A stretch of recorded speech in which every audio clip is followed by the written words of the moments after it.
testemunho da nação, o governo reafirma seus propósitos inabaláveis de lutar com todas as suas forças pelo progresso do Brasil.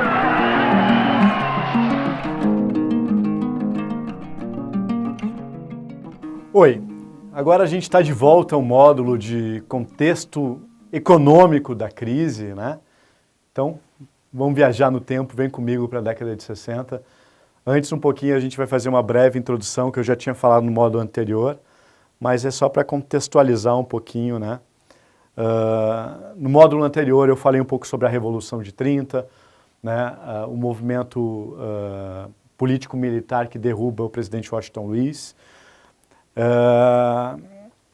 Também falo sobre a Era Vargas, né, a primeira parte de 30 a 45, o governo provisório, o governo constitucional, o Estado Novo, né, o projeto nacional de desenvolvimento do governo Vargas, né, no governo constitucional de 34 a 37, a criação da Justiça do Trabalho, a anistia de todos os presos políticos do país, mandato presidencial de 4 anos,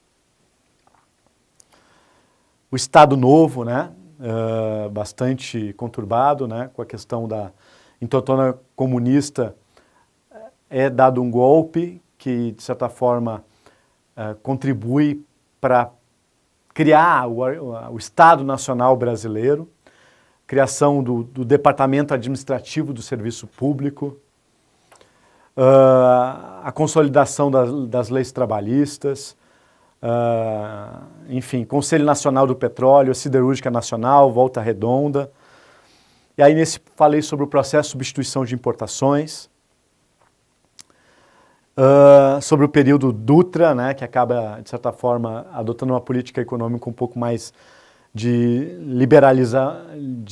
mais liberal para a economia brasileira naquela época.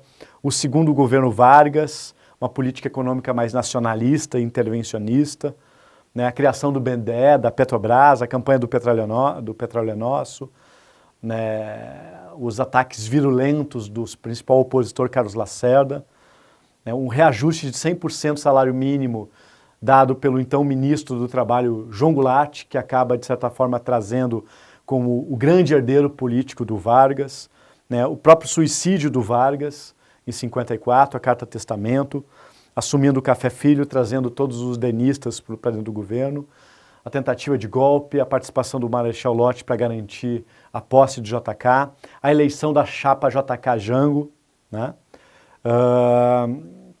O presidente Bossa Nova, o plano de metas, 30 metas, a 31ª construção de Brasília não orçada. O plano de metas basicamente era energia, transporte, alimentação, indústria de base e educação, né? Ou seja, uma certa divergência entre JK e Jango na política econômica. E a década de 60, né? Que o principal problema que vai ser o baixo crescimento econômico e aceleração da inflação. Ou seja, uma forte reversão da situação econômica, principalmente pela queda dos investimentos, queda da taxa de crescimento da renda, aceleração da inflação, né? E parte desses problemas devido aos desequilíbrios do chamado plano de metas e principalmente a construção de Brasília. E aí tem a eleição do Jânio Quadros, do PTN, apoiado pelo Carlos Lacerda, pela UDN, né? Embora no âmbito interno uma política mais de austeridade que agradava à direita, a UDN, o lado da esquerda com a política externa independente que, de certa forma, agradava às esquerdas, né, com essa ideia de comércio tanto com o bloco socialista quanto capitalista. O Jânio também tem uma carta, né, nada tem a ver com o testamento, embora talvez ele tenha se inspirado, mas essa carta não dava nome aos bois, ou seja, enquanto o Getúlio expõe na sua carta testamento exatamente quem são os inimigos da nação e por qual motivo ele estava lutando, o Jânio Quadros, forças terríveis, levantaram-se contra mim, me intrigam e infamam. A mim não falta a coragem da renúncia, forças ocultas, etc. Né? Então, o Jânio Quadros, um cara que teve uma ascensão meteórica na política, com um discurso muito, né? Bebo porque é líquido, se fosse sólido, comê-lo-ia, né? ele acaba se elegendo presidente. Só que numa chapa completamente antagônica, porque o presidente é de uma chapa, PTN a UDN, com o vice Milton Campos, e da outra o Marechal Lott, que infelizmente não se elege, mas se elege Jean Goulart. O Jango, então, assume, parte para a ideia das reformas de base, que a gente vai ver no outro módulo, né? Tem a questão da lei das remessas de lucro para o exterior também, que a gente vai ver daqui a pouco. Então, é nessa conjuntura histórica e política que a gente vai tentar, então, trazer a parte mais econômica da crise, né? Então, nesse módulo mais curto, a gente vai trazer o panorama da economia brasileira na conjuntura de 61 a 64, as características e os desequilíbrios da economia brasileira nesse período, o balanço de pagamentos, né, mais a parte do setor externo, olhar a questão da pauta das exportações, das importações, a questão da dívida externa e também a chamada vulnerabilidade externa da economia brasileira naquele período. Só uma coisa importante, mostrar que, olha que interessante, na década de 60, nós tínhamos aproximadamente 39% de analfabetos no Brasil, né? Era uma taxa de analfabetismo muito alta e uma boa parte da população ainda vivendo no campo. E aí tu tem a questão da industrialização na cidade, a legislação trabalhista, pelo Getúlio, ela foi promulgada para o trabalhador da cidade, não tinha condições políticas ainda de levar essa legislação trabalhista para o campo, né? Por isso que eu digo que a política não é feita no papel, no livro, mas sim no dia a dia, né? A real política acontece no Congresso, na acumulação de forças para poder implementar medidas que muitas vezes não são tão fáceis de serem implementadas.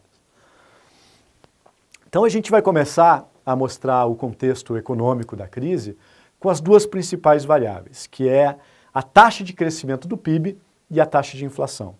Note que nós tínhamos um crescimento econômico por meio do plano de metas, dá um salto aqui, né? E aí começa o período lá no final, tem uma queda do PIB acentuada no período do Jânio João Goulart.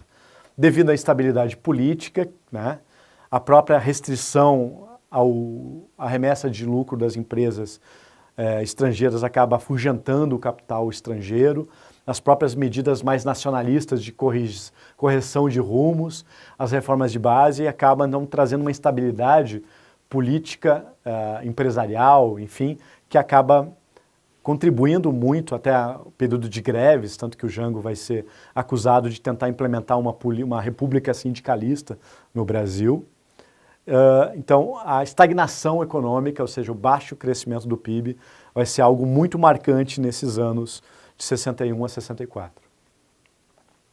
Por outro lado, o pior dos mundos, porque um baixo crescimento econômico geralmente vem acompanhado de deflação, ou seja, mas não, é o contrário, ou seja, o cara que melhor explica, na minha opinião, e está no meu livro, a inflação desse período vai ser o economista Ignácio Rangel, inclusive vai ser convidado pelo Jango para assumir qualquer ministério que ele quisesse. Pouca gente sabe disso, eu acho que o meu livro é um dos poucos referências que trazem essa pesquisa que eu achei. Ou seja, o crescimento inflacionário, especialmente pós-período do JK, do Plano de Metas, o Brasil sofre um processo inflacionário crescente, que vai ser aqui o grande problema que os militares vão assumir e vão tentar resolver com o Plano de Ação Econômica Imediata, né, o PAEG. Plano de Ação Econômica do Governo, né?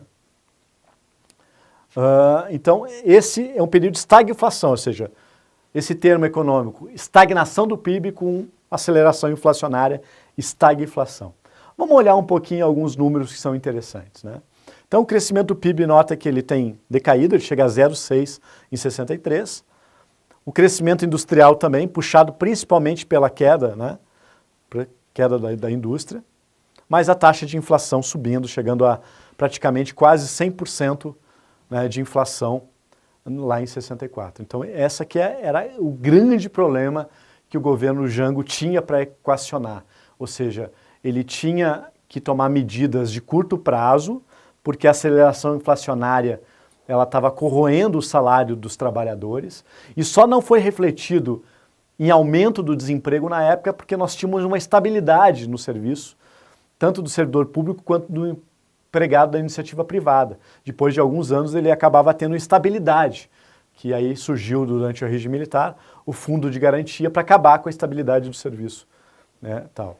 Então por isso que essa crise, estagflação, ela não se mostrou com desemprego, porque se não houvesse estabilidade, nós também teríamos um desemprego gigantesco, o que acaba não acontecendo. Aqui interessante, então, que o governo Jango vai ter alguns ministros da Fazenda, né? Walter Moreira Salles, um banqueiro, uma espécie de Henrique Meirelles da época, né? Mas muito ligado ao setor bancário. Miguel Calmon, Santiago Dantas, que na época era considerado um dos grandes intelectuais do Brasil, que até que vai criar aquela expressão, a esquerda positiva e a esquerda negativa. A esquerda positiva que tinha paciência e sabia das dificuldades do Congresso para implementar as reformas, e a esquerda negativa que queria na lei ou na marra, né? O Santiago Dantas criou essa expressão. O Carvalho Pinto e o Ney Galvão. Notem que aqui é a inflação do período que eu trouxe aqui, está tudo no meu livro, essas tabelas, todas elas estão no meu livro, que eu mostro o processo inflacionário, né? Alguns acusam que o governo Jango tinha uma política econômica completamente caótica, irracional, demagoga, enfim, né? Porque muitas políticas, muitas trocas de ministro, muitas políticas diferentes, mais expansionistas, mais restritivas de combate à inflação. E aí tem um artigo muito bom do Sérgio Monteiro, e trabalha até com o meu ex-orientador, o professor Pedro Fonseca, que traz essa ideia de análise, né, desse período e mostrando como era um jogo político, que muitas vezes essas políticas econômicas de curto prazo, elas tinham que se adequar à estabilidade política da época. Então, notem que a cada mudança de governo, de ministro, né, uma queda da inflação, sobe, queda, então tu tem esse processo conturbado inflacionário brasileiro. Aqui fica mais claro, né, que o Monteiro ele acaba trazendo essa ideia de fase 1, fase 2, fase 3 no parlamentarismo e fase 1, 2 e 3 no presidencialismo. No parlamentarismo, Walter Moreira Salles e Miguel Calmon, primeiro de estabilidade, né, depois uma de crescimento, e num segundo momento de estabilidade também com o plano trienal lá com Santiago Dantas, depois também de crescimento e rondômica, né? Então é muito interessante analisar a ótica de combate à inflação por meio dessa perspectiva, né? Notem outra coisa interessante também. Aqui é o grau de utilização da capacidade total da indústria e dos departamentos industriais. Notem que a partir do governo JK tu tem uma forte expansão dos bens de consumo durável. O Jango não trata mais como prioridade e começa a cair os bens de consumo de capital, onde o Jango começa a se preocupar muito em retomar o processo de substituição de importações em bens de capital, né? É interessante analisar esse gráfico. Aqui é a trajetória de crescimento da produção industrial, né, e a taxa de investimento, né? A taxa de investimento ela tem uma queda, que leva à queda da produção industrial nesse período também bastante conturbado. Só que a gente não tem desemprego, a gente tem queda da indústria porque tem aumento da inflação, greves, instabilidade política que acaba alimentando a estabilidade econômica. Quer ver um exemplo? Nós tivemos um período recente na presidente Dilma, que a Dilma, em maio de 2013, ela tinha um índice de popularidade ótimo e bom, maior do que o seu antecessor, o Lula, né? Tanto que, conforme pesquisas do Ibope, ela teria sido reeleita em primeiro turno, se as eleições fossem em maio de 2013. Só que a partir de junho de 2013, com aquelas megas manifestações, o que aconteceu? Isso trouxe uma enorme instabilidade política para o país, com as manifestações, tanto que a popularidade da presidente Dilma despencou, dos governadores também, ela quase não se reelegeu, ganhou por muito pouco, uma diferença muito pouca com a Aécio, né? E os nossos governos, porque o PDT estava dentro do governo da Dilma, acabou então sofrendo muito em termos de popularidade, e isso também é um dos fatores associados que explicam a nossa queda do PIB lá em 2015 e 2016. Porque uma instabilidade política faz com que o empresário não invista, o consumidor não consuma, não consome, e aí tu tem o quê? O que faz a roda da economia girar acaba ficando presa, né? Essas engrenagens. E isso também aconteceu, de certa forma, nesse período. Essa instabilidade política prejudicou muito o governo Jango nesse período. Outra coisa, né? Essa questão da inequação do arcabouço institucional. Notem que a arrecadação da União começa a despencar e dos estados aumenta. Ou seja, o Estado cada vez com menos poder econômico para enfrentar essa crise por meio da sua arrecadação proveniente do PIB. Se no âmbito interno nós tínhamos esse grande problema que era a inflação, junto com a estagnação econômica do PIB, no âmbito externo nós tínhamos um problema que aos poucos começa a ser revertido, especialmente por algumas medidas que começam a ser feitas durante o governo Jango, especialmente a restrição à remessa de lucro, etc. Aqui tem a balança de pagamentos, que ela é dividida entre a balança comercial, que é exportação menos importação, a balança de serviço e renda, aqui está a remessa de lucro das empresas multinacionais, pagamento de juros, transferências laterais, são doações, transações correntes, que é a soma dessas três contas, e a conta de capital financeira e capital e financeira, que é investimentos, financiamentos, empréstimos, etc. Olha que interessante, o Brasil tinha déficit na balança comercial que começa a ser revertido, ou seja, as exportações começam a crescer, né, com a política do Jango. E outra coisa, a balança de serviço que chegou a 498, ela começa a ser, começa a diminuir aqui um pouco, né? E aqui nos militares em 65, que aí acaba com a restrição de remessa de lucro, abertura, né, total para o capital estrangeiro, ela começa a pesar consideravelmente. Esse foi um dos grandes gargalos, né, da nossa... Nunca na história do Brasil a balança de serviços ela foi positiva, ela sempre foi negativa.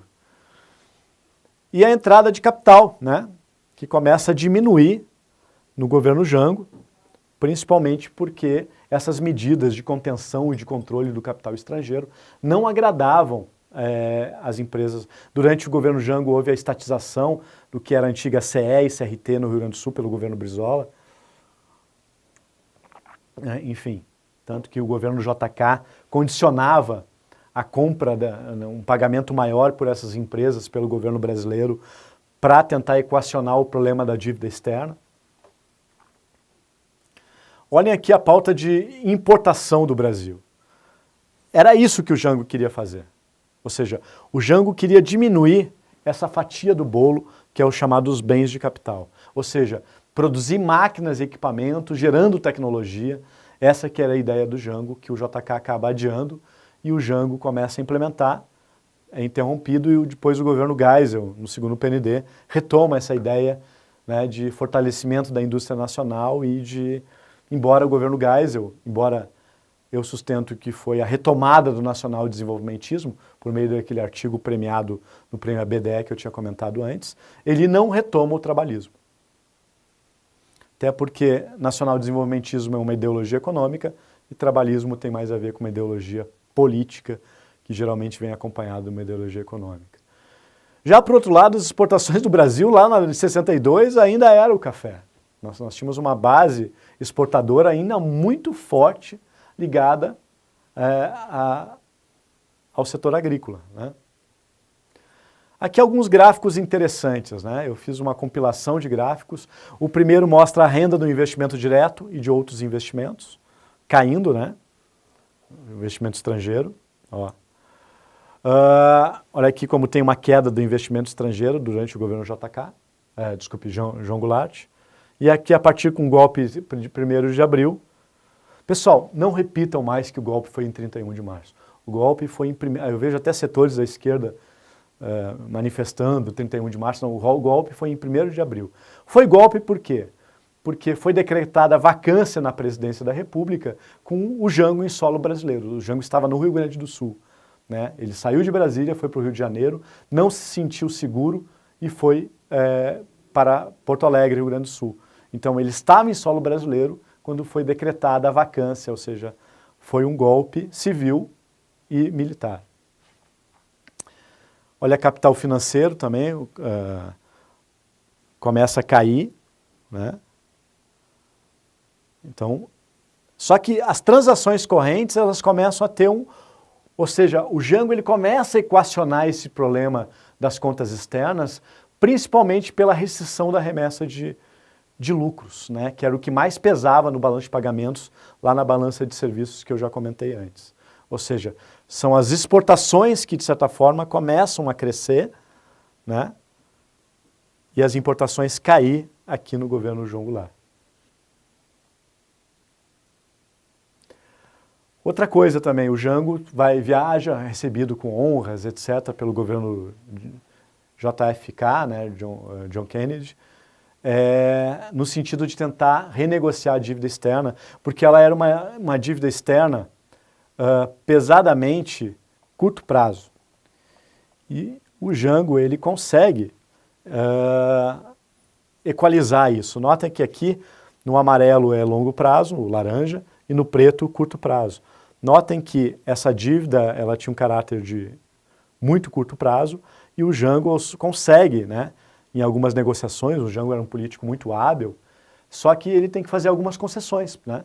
Ele consegue, de certa forma, mudar esse perfil, embora não se consiga aquela ajuda esperada dos Estados Unidos, né?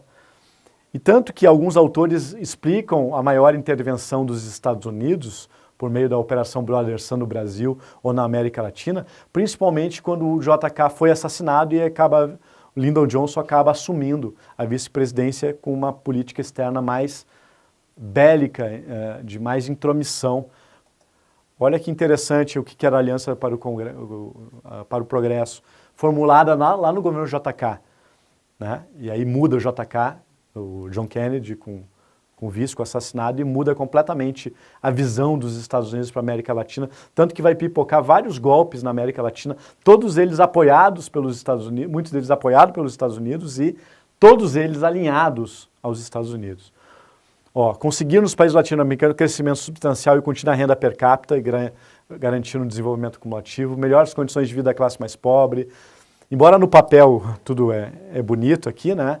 Na prática acabou não acontecendo tudo como era previsto. Mas essa era mais ou menos a visão do John Kennedy para a América Latina, que acaba mudando substancialmente com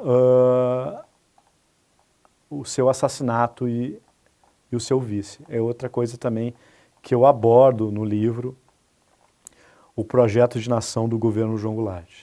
Então vamos voltar aqui nessa parte mais econômica, já estou quase acabando, que aqui mostra então a dívida externa no longo prazo e curto prazo, né? A dívida externa de longo prazo e a dívida externa de curto prazo, né? E por fim, eu já tinha mostrado antes, né, que a queda do investimento direto estrangeiro, né? Então, esse vai ser o contexto econômico que a gente vai falar então no módulo a seguir. No módulo a seguir, então, a gente vai falar sobre o Projeto Nacional de Desenvolvimento do governo João Goulart, né? Basicamente, o que a gente vai ver, então, nesse próximo módulo, tentando aguçar a curiosidade do nosso telespectador e, quem sabe, comprar e ler o livro aí, que está quase acabando a edição, é basicamente isso aqui. Ou seja, no próximo módulo, a gente vai falar sobre a implementação desse projeto de nação interrompido, tá? Vamos dar um destaque à questão do planejamento estatal e esses itens aqui que eu vou iniciar o próximo módulo comentando deles, tá? Obrigado, até o próximo módulo.